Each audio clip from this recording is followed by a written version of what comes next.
Three, two, one. You ready? You're listening to the Real Pineapple Podcast Network.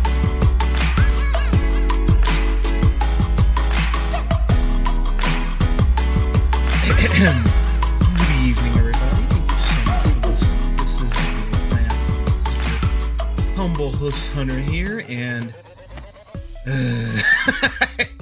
I have a review here, and God help me. So I'm reviewing Cuties, the new Firestorm movie, apparently, because everyone is losing their shit over this movie and about how we'll get into it. So, all right, first off, let's just kind of get this out of the way. Is this movie like a pedophile's dream? No, it's not. For everyone who's screaming that from the rooftops, like the fact that there are Republicans, and I say that specifically, who are not looking, who have been so.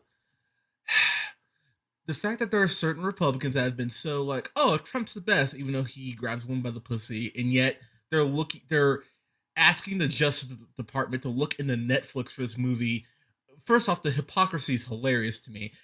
Number one. Number two, these people clearly didn't watch the fucking movie, because this movie not about having, something for pedophiles to watch. It's, this is not Epstein approved.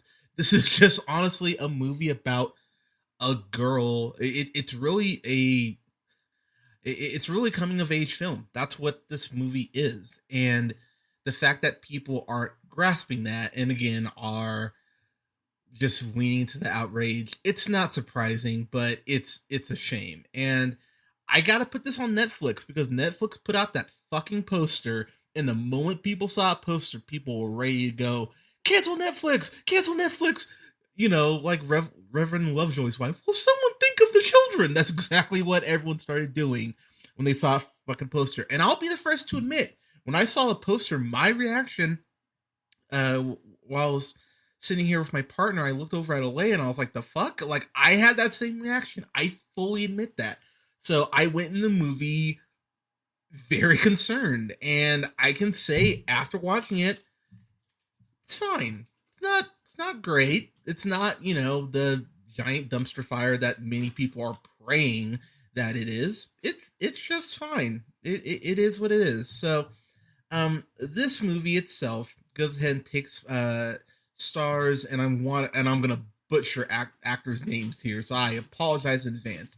This is written and directed by Mignonnes. I'm gonna go with Decor, or Decore is what I'm gonna go with.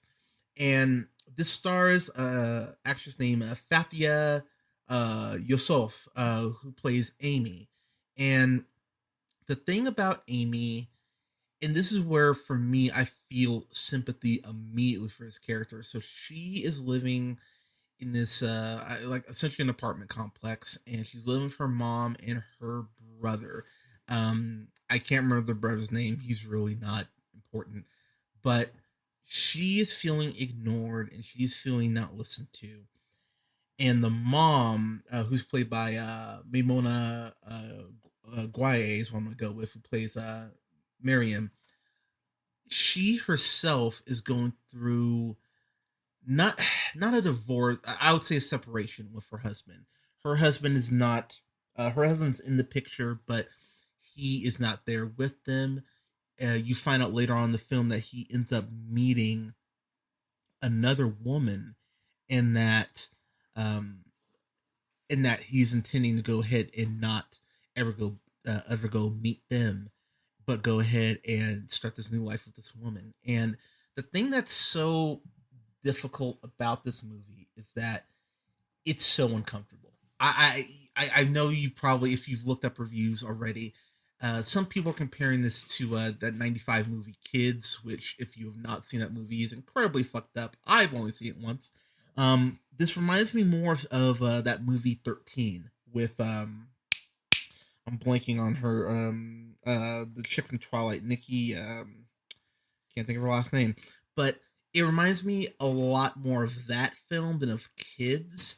It starts off very innocent. Amy is like doing arts and crafts and shit, and it's interesting because the film does want to draw this line of she is a kid, but then she does start discovering things that point her more towards being more explicit. And I'll be the first to admit, if people say that I can't watch this because it makes me uncomfortable, I honestly can't blame you.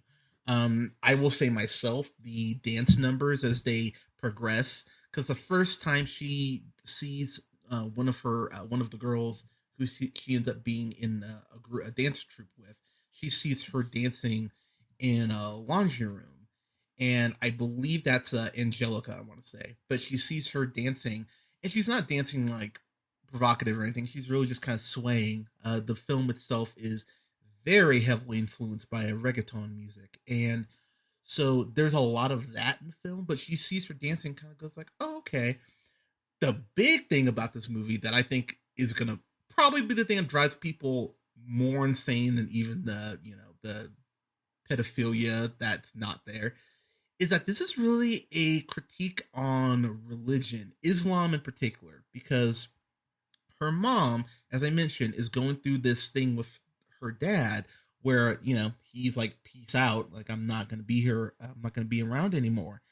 But Amy is watching her mom really just take it, not be angry, and just kind of go, well, this is how the religion works. And you could, of course, apply that to Christianity as well. I know that's a very unpleasant conversation for some people, but you easily could. There is that point in the film where I want to say it's Amy's grandmother even says that, like you need to obey your husband. You need to obey your husband. And I'm sitting there watching it with a raised eyebrow going, this sounds familiar. So that's something that I think is going to really rub people the wrong way. And honestly, guys, I know this is going to piss people off, but the movie's intended to do that. It's supposed to rub you the wrong way. It's supposed to piss you off. It's supposed to make you uncomfortable. And the amount of people who are saying really shitty things about this director, because she did write it as well, I find it really flabbergasting because, I've said this on the podcast for years, that trailers lie. I always bring up Terminator Salvation. That's one of my favorite trailers ever. And walking to that theater going, wow, you didn't give me anything that I fucking wanted until the last 25 minutes.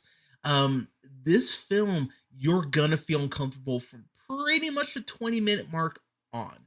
And this is about a 93-minute movie, if memory serves. So if you're not okay with being uncomfortable, then I really wouldn't watch this. This is one of those films that's really hard to recommend, even though I appreciate what it's doing. Also, the fact that it's called Cuties, because I know people are freaking out about that. Like, oh my god, you're saying these girls are cute. How dare you?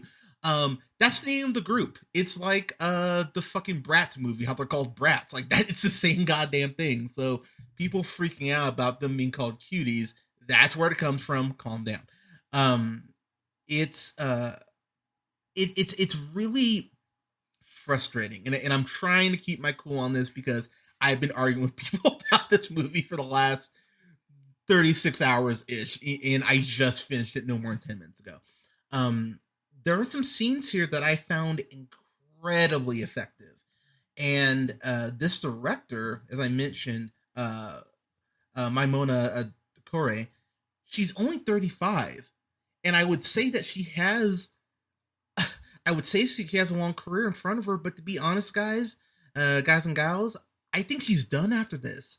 And this is by no fault of her own, because watching this film, there are multiple shots. There's a shot where someone gets shoved into water, which I don't want to spoil the context, but the way the film is shot, there is this ironic beauty in the cinematography and how everything is shot. Even through the film's ugliest moments. The film itself, and I posted this to, I haven't posted this, but it's something I've been discussing. One of the things that's going to be frustrating for people with this film is that it asks a question that I myself don't have an answer to. It's a very uncomfortable question, but it is a question that I think needs to be talked about. So I personally on the podcast, I've talked about Tropic Thunder and like It's Always Sunny and how, they do have blackface in that film and in the show, and how I think it's fucking hilarious because it points to the hypocrisy of the fact that Hollywood at any point thought that shit was okay and that it can actually be used as a learning tool to go ahead and make us be better. That's how I look at Tropic Thunder. That's how I look at It's Always Sunny. But this film in particular asks the question that doesn't have a fucking definitive answer: is depicting something endorsement even if the piece of art has a clear message against the depiction that it's presenting to you? And honest to God, I don't know the answer to that. And I think that in itself is where people are kind of losing their shit, because our default is to go, oh, if you're presenting this, you must be encouraging it. It's like, no, that's not the case. Sometimes people can present things and go ahead and critique it and even damn it. It's, again, this is hard to watch. It really is. And I think that at the end of the day, there is a scene in the film where where Amy ends up having her period for the first time. And I want to say it's her grandma goes, oh, well, you're a woman now.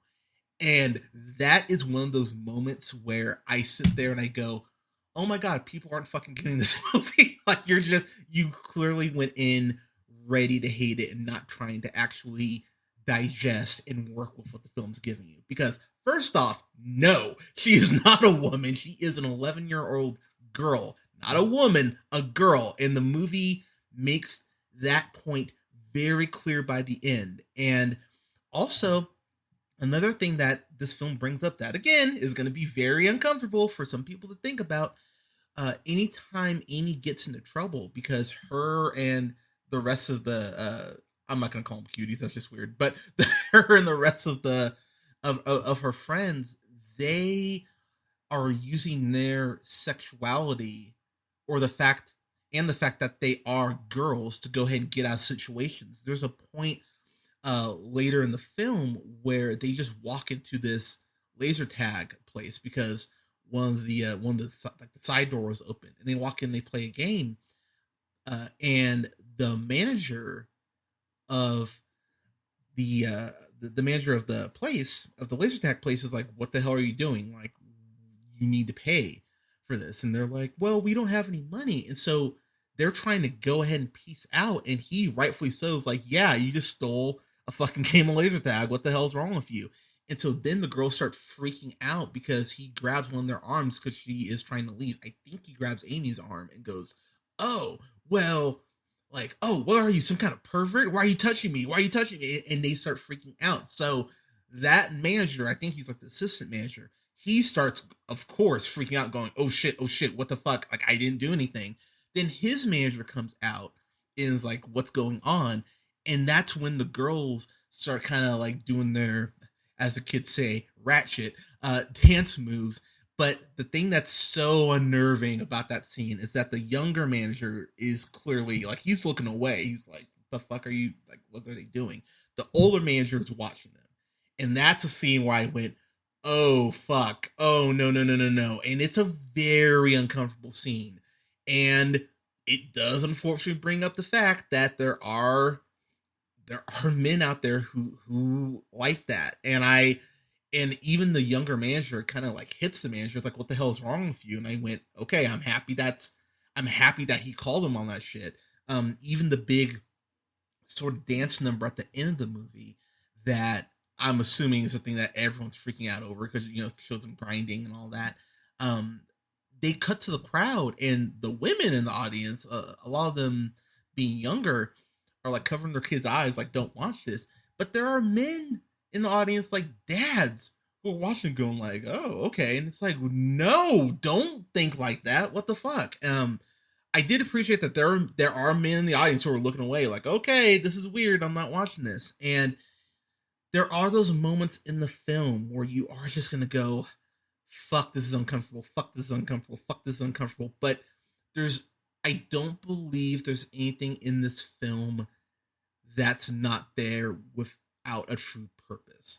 There is a scene, because Amy herself, this is something else that no one is bringing up. She really only starts dancing, not just because she saw the her friend in the laundry room, but because she sees, and I'm just going to use Cardi B, Megan Thee Stallion, because yeah, that's the quickest thing I can think of. But she sees she sees a video reminiscent of something they put out and goes, oh, okay. She sees it on Instagram, so she starts, you know, seeing those moves and goes, oh, that's what I need to do. And this brings up a couple issues.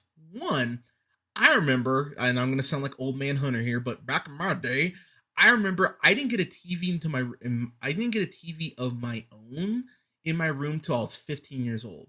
So the fact that there are children that have access to cell phones that have internet is a question that makes you go, is that too young for a child to have a cell phone? Yes, by the way. And first off, because I know there will be parents be like, oh, it's an emergency. Okay, that's fine. Give them a prepaid phone. Give them one of those old school Motorola, like you can text and call. Like that's all kids need. I mean, if it's an emergency, and the film itself does bring up these questions that, again, I could see being a parent, being kind of pissed off because you feel like they're being called out. And the movie kind of is calling you out, honestly. The director makes it very, very clear where she stands. She believes that her, I'm not sure if she is Islam, if she's practicing Islam, but the way that she clearly was raised, that it had a very profound and probably not a good effect on her. But the film also, because when Amy's out in the world, because her mom is really going through the divorce and everything with her dad, the mom is so absent, and so she falls back to what she knows, which is the Islamic religion. So she is being very strict with Amy, which is making Amy rebel more. And so the director, she really is saying that, yes, you cannot live being, and I'm just going to take it from a little girl's perspective, but you can't, you can't be a little girl in this world and live in a household that conservative, but then you also can't be out in the world and have it be so free for all where there are no consequences. The truth falls somewhere in the middle, as it usually does. And that's the point that the film is trying to make. There is this great scene, that dance scene at the end, that again, that everyone's freaking out over, when Amy has that aha moment of realizing, like, I don't need to do this. Because Amy, at the end of the day, she's just trying to fit in. Her mom really looks at her as a babysitter for her brother. Her brother's a fucking terror. Like that. Like, I felt bad for Amy just off that alone, because there's a scene where her brother, who she locks in the bathroom, by the way, which I was like, oh, that's fucked up. But there's a point where she's talking to her friends, and they're, I want to say, I believe they're like in the chat, not in the chat room. I think they're talking to a guy from the school, but he doesn't know who they are. And she accidentally turns on the webcam, and he freaks out because they're fucking 11. He's like, oh my God. He's like, go away, you little girls. Hangs up on him. But but her brother, Amy's brother, had turned on the bathtub, and so the water leaks out of the bathroom and all this. And it's interesting in that aspect, because she clearly wants to be older than she is, but only because everyone around her group, is acting older than they are. And that's a society thing. And the film does a very good job of making that in particular clear.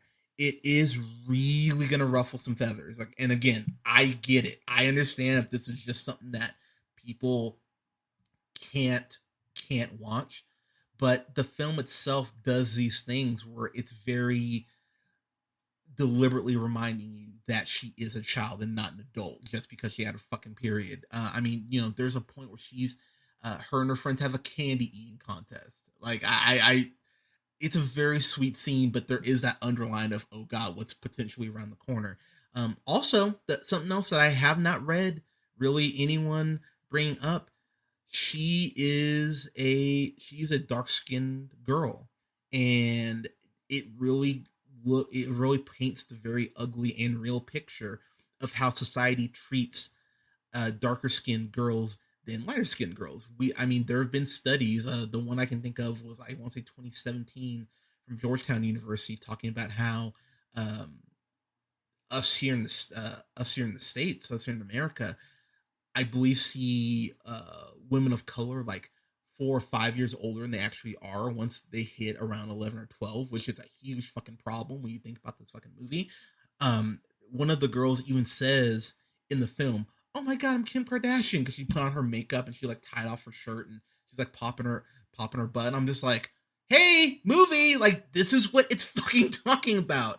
It's and I'll be honest, that's where for me the film, it's maddening to people that they cannot connect these giant dots that the film is going, hey, like this is what the film's talking about. There is this really really dark scene where, and I can't remember the other character's name. I want to say, and again, they don't have pictures of anyone for IMDb or Rotten Tomatoes, so I'm kind of guessing here. I want to say it's Yasmin. I want to go with, who is the other who's the other girl of color in the film.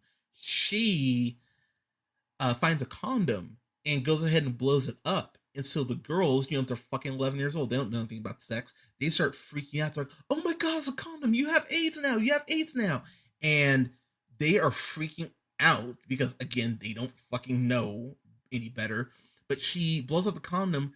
What the blonde girl in the group, I want to say that's I want to say it's Jess because it's a white girl's name. But but I want to say Jess is the one who says that oh my God, you have AIDS. Like, oh my God, we can't hang out with you. Which again, another giant dot where I'm like, huh, okay. So they're talking about how people who have AIDS are discriminated against, or even people who could potentially have AIDS are discriminated against. So they flat out take the friend into a bathroom, put hand sanitizer on her tongue and soap, and they just start scrubbing her tongue.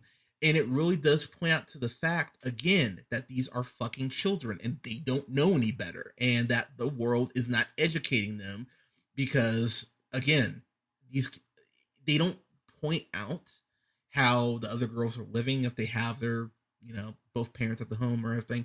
But it does also point out to the fact that, look, if you only have one parent at home, that makes shit a lot harder, fair or not, but it really does. And there is a scene that for me broke my heart where Amy's talking to, I believe, Angelica, and Angelica says, like, my mom said I was always a dancer, like even in her womb I was dancing, but she always tells me if you have a dream 3 times it's supposed to come true. And she talks about how I've had this dream uh twice of me dancing, so I'm waiting for my third one. And she asks Amy, what's your dream? And she goes, I dream that my dad never comes back. And I was like, holy shit, like it's a very like, oh wow sort of scene. But it really points again to the fact of the pressure that she's feeling as a kid, but also just how really broken she is. And again, her mom being in her dark state, she's not really there to pull her out of it. I love the last 30 seconds of the movie because it really hammers home the point that I think everyone needs to kind of understand that, just because you've had your period once, you're not a woman. She's clearly a little girl, and the way the film ends, it clearly brings you back to that beginning point of, hey, she is a kid, no matter what she's doing, she is a kid and she's learning. But again, I understand that some people are gonna just look at that poster, go, yep, fuck you, fuck that, and not see anything else. And that's not on the film, that's on you. And that's on you for not wanting to go ahead and actually look at the clear societal issues that this film is bringing up. I've talked about on the pod. I don't know if I brought it up on the pod. Actually, when I think about it, I've brought it up on my social media. But the fact that we have stuff like dance moms and fucking toddlers and tiaras, and Honey Boo Boo was a thing for 15 minutes or whatever. But the fact that we've had those things that are glorified, Fuck, I think cheerleading starts at what, 8, 9 years old? I mean, we think about these ways that we as a society exploit little girls. It's absurd. I mean, I'm old enough to remember when there was a countdown clock for the Olsen twins turning fucking 18 years old. Like, I mean, that's a thing society does. And so a lot of people making this the linchpin and going, oh my god, Netflix is ending society. Burr, burr, burr, burr, burr. I think it's fucking ridiculous because this has been going on for forever. And if anything, this movie is a very ugly reflection on how we need to change shit. And again, I understand some people who are dumb won't see it like that, and that's fine. But again, that's not on the film. That's on you for not expanding your mind. So, all that to say, it's as far as a grade, fuck. I really don't know what to give this. I've been kind of back and forth. I'm gonna give this a B minus because look, apparently this did well at Sundance, but yeah, this is something. I mean, I'll never watch this again. I really have no reason to, but this is one of those movies that I think if you are a parent, you even if you don't have a daughter, even if you have a boy, like you honestly, if you have a boy, you might actually should actually be watching this more honestly to know how to treat girls growing up. That this actually might be better for boys to watch. Honestly, there's a scene in the movie.